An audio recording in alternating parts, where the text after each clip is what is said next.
नमस्कार।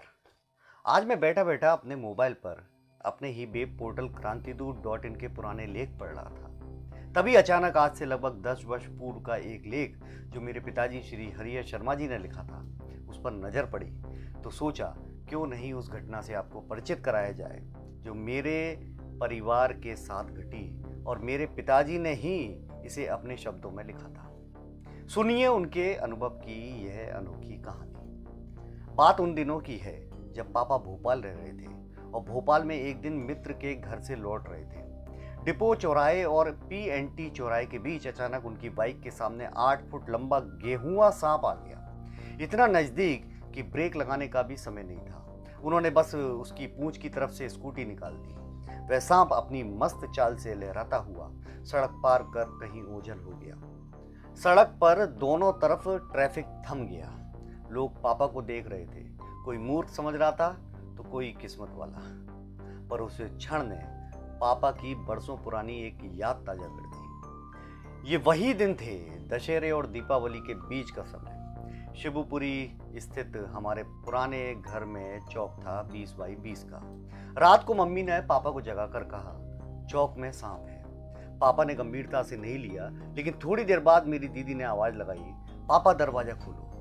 पापा ने दीदी को चिल्लाकर कहा कि बाहर सांप है। दीदी घबराई हुई आवाज में बोली कि सांप चौक में नहीं, ऊपर हमारे कमरे में है। दरअसल 7 फुट लंबा काला नाग पाइप के सहारे ऊपर पहुंच गया था। स्नेकी नामक पपी भौंकने लगी। दीदी को लगा कोई बिल्ली कमरे में आ गई है। उन्होंने रजाई से चेहरा ढक लिया, पर तभी दीदी को महसूस हुआ कि कुछ उनके ऊपर से निकल गया है। जब दीदी ने लाइट जलाई तो सिरहाने वही काला नाग कुंडली मारकर बैठा था। उस वक्त 20 साल की मेरी दीदी ने हिम्मत दिखाई। उन्होंने पहले अपने छोटे भाई अविनाश को उठाया, फिर स्नेकी को संभाला और दोनों को लेकर नीचे आ गई। परिवार उनकी बहादुरी देखकर हैरान था। सुबह नौकर ने कमरे का बिस्तर उठाया तो वही नाग वापस चौक में बने पाइप में दिखाई दिया। सपेरा बुलाया गया। पहले सपेरे की हिम्मत जवाब दे गई। फिर एक अनुभवी सपेरा आया और घंटों की मशक्कत के बाद उसने सांप को पकड़ा। लेकिन अफसोस, उस सपेरे ने सांप को जंगल में छोड़ने के बजाय अपने पास रख लिया। पहली बार जब उसने उसे पिटारे से निकाला तो वही नाग उसके दंश से उसकी जान ले गया। उस दिन दीदी के साहस पर पूरे परिवार को नाज था।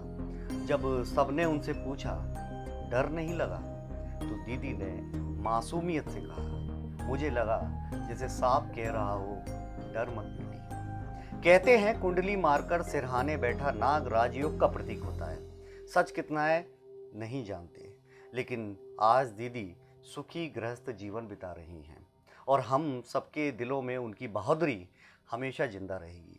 मेरे परिवार के साथ घटित यह घटना आज भी हमें सोचने पर मजबूर करती है।